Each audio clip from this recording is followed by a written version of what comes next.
Hey, what's up? My name's Kelly. I'm from California and I'm super bored right now. Today I'm here to talk about the AMAs. I really don't watch award shows, but I really just wanted to talk about it because I wasn't seeing a lot of people talking about it, so I got notes. I'm definitely going to be looking down at my notes because it's like 1 o'clock in the morning. I know it's not super late, but yeah, I just have a lot of energy right now. So go stupid, go crazy. I'm talking about the AMAs. All right. Let's just start by saying Normani definitely should have opened the AMAs with freaking motivation. Period! Selena Gomez opened the AMAs. That performance, I don't know. It sounded like she was nervous and maybe she wasn't breathing right or she wasn't warmed up. I don't know her voice, so I really can't say, but just trying to help, yeah. And honestly, she does have lupus. My mom has lupus, and I know that like inflames like certain things, and it's pretty easy honestly to trigger your lupus. So I mean, I figured maybe like her panic attack triggers her lupus and inflamed her lungs or something. Possibly. That's an actual, like, that really can happen. And that was basically just for Lose You to Love Me. Look at Her Now. Honestly, the song slaps. Look at Her Now actually does go pretty hard. Did I enjoy her presentation of it? Not entirely as much as I could have. I really would have just preferred more energy, really, you know? Sierra came down looking like Justin Bieber on his Never Say Never tour, which I'm not upset at all. All of her costumes, outfits for the night were like legit, you know? So kudos, bravo. Her song Melanin, I like it. I downloaded it on my phone and never listened to it until the AMAs, and I was like, oh, and Lala's verse was actually pretty, you know, it was cute too. I was like, oh, okay girl, this is cute. It's a really cute song. I know a lot of people are like upset because my hair is so puffy because she hasn't yet to return to her 1-2 step days, but I mean, she's still making music, so just, you know, take it or leave it, period. She was definitely out of breath at the end, but she did a lot, so yeah. I'm like, if she wasn't, she would be like a superhuman. The little girl to the front, right? When they were dancing at the end of that little song, she was so in it. Like, honestly, I watched this like 2 days ago and I legit just have notes that says this little girl on the front right snatched my soul, and I know exactly who it was, so hey.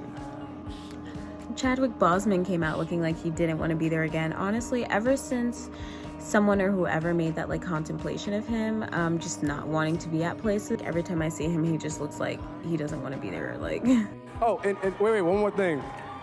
Chadwick Boseman, he personally asked me to ask y'all to stop asking him to say Wakanda Forever out in the streets. Y'all taking the forever thing a little too seriously. The first award for the night was favorite alternative rock artist.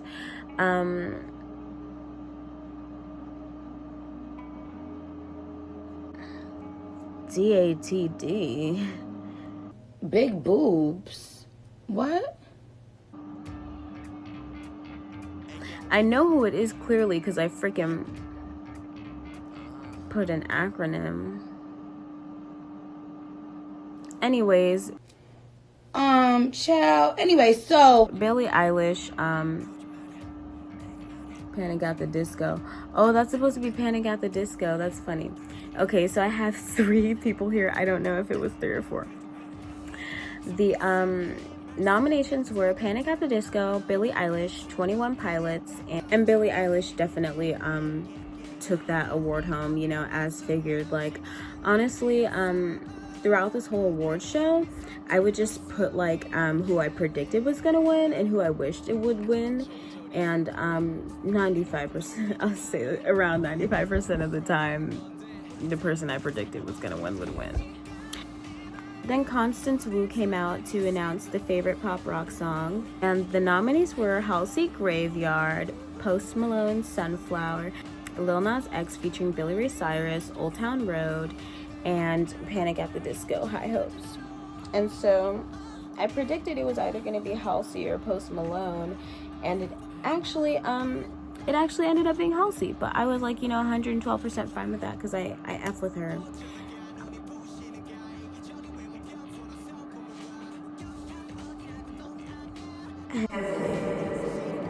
So yeah. Every time, I love Halsey, honestly, but every time I see her, every time I see her sing, really, or she talks like anything about like her vocals, her music, I think of that one video where they caught her lacking in the mall like 5 years ago. Make sure I don't forget the lyrics, because I've been forgetting the lyrics to songs I've heard a million times. Yeah, that haunts me like to this day. Tyra Banks came out looking like a freaking beautiful cowgirl, some beautiful rancher person, and I was completely there for it. Looking thick as usual. Lizzo performed Jerome, and Definitely did that. I really don't even know like any Lizzo songs, and especially like I honestly didn't even know that Lizzo had like actual R&B songs. And so just watching her and hearing that song, it had some flavor to it. There was some taste there, I can't lie. Thomas Rhett performed Look What God Gave Her, and I like the song, honestly, and he actually had some stage presence. So I was like, okay, taste, flavor, okay, taste. And he was, can we please get on the fact that Thomas Rhett, I was not expecting him to look that good. I was like, I like country music, but I really mess with country music, but I don't really always pay attention to what the artist looks like, to what the artists look like. So I was really just taken by surprise and taken aback entirely. And I just have to acknowledge the fact that they had Thomas Rhett come out and sing Look What God Gave Her after Lizzo just performed Jerome. Like, is this a setup, So then, Shawn Mendes and Camila Cabello had to roll their freaking whole show out to like come grind on each other and like whisper into microphones for like 5 minutes. And yeah, they freaking did that shiz as they always do. Shawn, honestly, his vocals, like, Shawn is an amazing singer. He just started out, he was just having like, I don't know, his voice just sounded a bit dry. Honestly, Shawn is an amazing singer. It just sounded like his throat was like, something was like tense or something, like it just wasn't as fluid as his voice usually. It really just wasn't as fluid as his voice usually is, period. That's my opinion! Just like glancing at the notes because there's a lot on this one. Not to body shame, but did Camila Cabello get like some work done on her lower area? Because I really don't remember her ever being like that thick. Like when she was in Fifth Harmony, like I used to like identify with like her and Ally as like the girls with no booty, and now she's like a hecka thick, double cheeked up on every like Tuesday, So, and personally, I really would, I don't know why people think Camila Cabello can't sing. I really honestly, aside from the racism, I mean not even aside from the racism, I'm like, in cohorts with the racism, I personally think Camila Cabello has a great tone. I think she's pretty vocally agile, and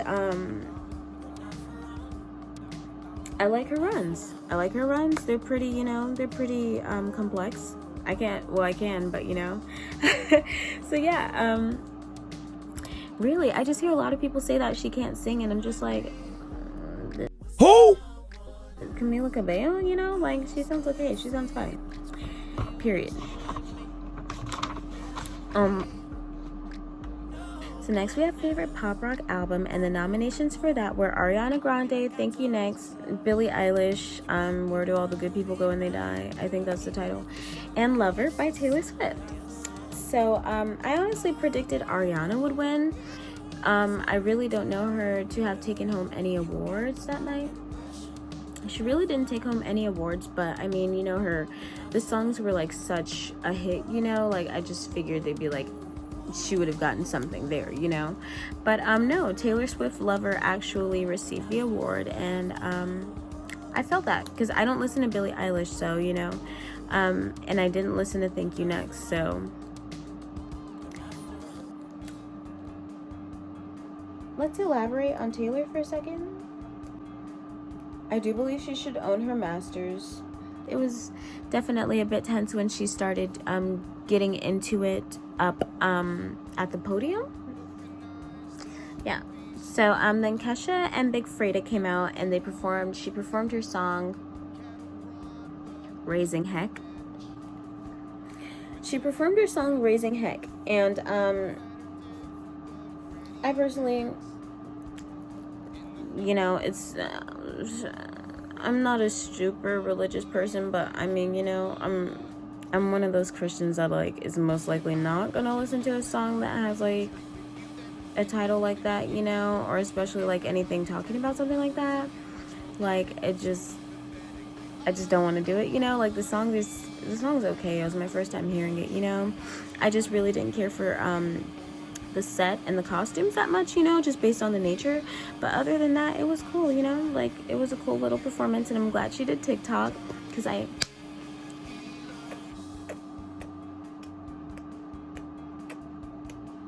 needed it, you know. So I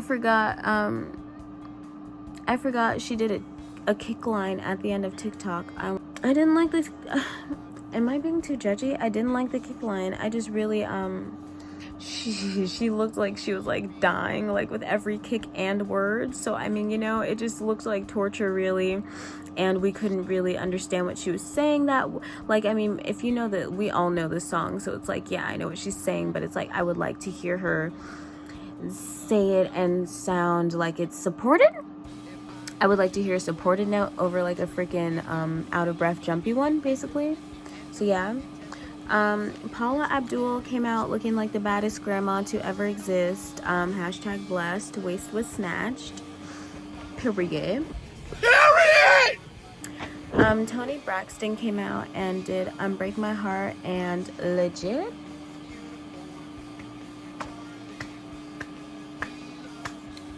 Peak talent. She will never like run out. She's gonna be like, mark my word, she's gonna be like Anita Baker or like Yolanda. She's gonna be like Yolanda Adams, period. Beautiful set. Oh my gosh. And when the freaking violinists, when the I'm like, are they strings? I forget what they're called. Yeah.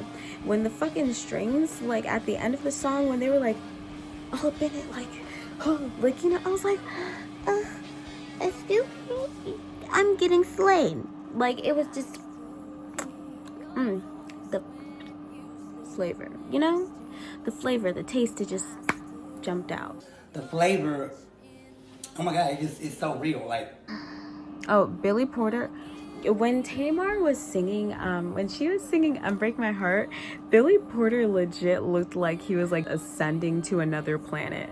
Like, that's how you know. Like, if you can make Billy Porter ascend off of your voice, you're doing great. Because honestly, Billy Porter has a nice little voice too. Why can't I read this and I know this person's name? I can't read my own writing. It's 1:45. So now we have favorite country album, and the nominees were Kane Brown, Experiment, Dan and Shay, and Carrie Underwood, Cry Pretty. And the winner was Carrie Underwood. Honestly, honestly, I like Carrie Underwood. I think she's an excellent singer. I haven't heard her music in a while, but I mean, country music like low-key loves her, you know, so I feel like she's like one of those people, like they really just have to like make a song. Like right now she's like country's Drake or something, you know, like I don't know, hopefully that's not offensive. I thought it was so weird how they gave her second word for the female country category, and I'm just like, why didn't you just wait until the female country category? Like, why did you have to give her 2 awards during the favorite country album? I was like, maybe she's leaving, maybe she's going home, maybe she's leaving early, I don't know. But yeah, Tyler the Creator came out in sandals. Then Billie Eilish came out to perform, and I got to see her live. That was cute. I mean, the song, you know, you already know, but I did listen to it. I did watch her performance because I watched Kesha's performance as well. They're just not my choice of songs, you know. But yeah, and Billie really killed it, honestly. I really like her hair. I think it's really cute. I think she's a very I think she's a great vocalist. I think she's a very well vocalist, and I really did appreciate her energy. I appreciated it really because she had like enough energy for her, Selena, and Jamie Lee Curtis is so cute to me. I love her. She came out to announce Collaboration of the Year, and the nominations were, I'm so tired, Lady Gaga and Bradley Cooper for Shallow, Lil Nas X featuring Billy Ray Cyrus for Old Town Road, Marshmello featuring Bastille for Happier, and Camila Cabello and Shawn Mendes for Señorita, and Post Malone and Sway Lee, and there might be somebody else on it, I don't know, for Sunflower. And the award actually went to Señorita. I was like, okay, it's either gonna be like Señorita or freaking Sunflower, you know, because those are like low-key the biggest songs out right now. You know, Señorita, you know, so I'm just like, okay, that's great. Sean's doing great. And immediately after, they did New Artist of the Year, and the nominees for that were Lizzo, Billie Eilish,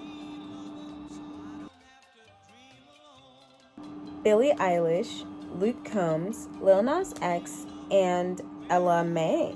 Ella Mai, honestly, and I was just like, you know, that's cool. But it actually went to Lizzo, and I predicted Lizzo and it went to Billie. Yeah, I was gonna say I honestly would have figured it would have been to Billie, but yeah. So it went to Billie, and she won. Then Halsey came out and performed Graveyard. I honestly saw that performance on Twitter like a day or two before I saw it, you know, so like I just watched it again, and I thought it was pretty cool, really. I mean, honestly, the whole choreography really, I mean, I appreciated it.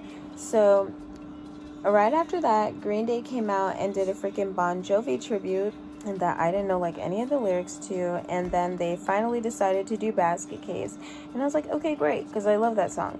And legit, all the races were united, and legit, like, crime immediately ended, racism ended, freaking homophobia ended. Then we have favorite rap and hip-hop album, and the nominations were Meek Mill for Championships, Post Malone, Hollywood's Bleeding, and Travis Scott, Astroworld.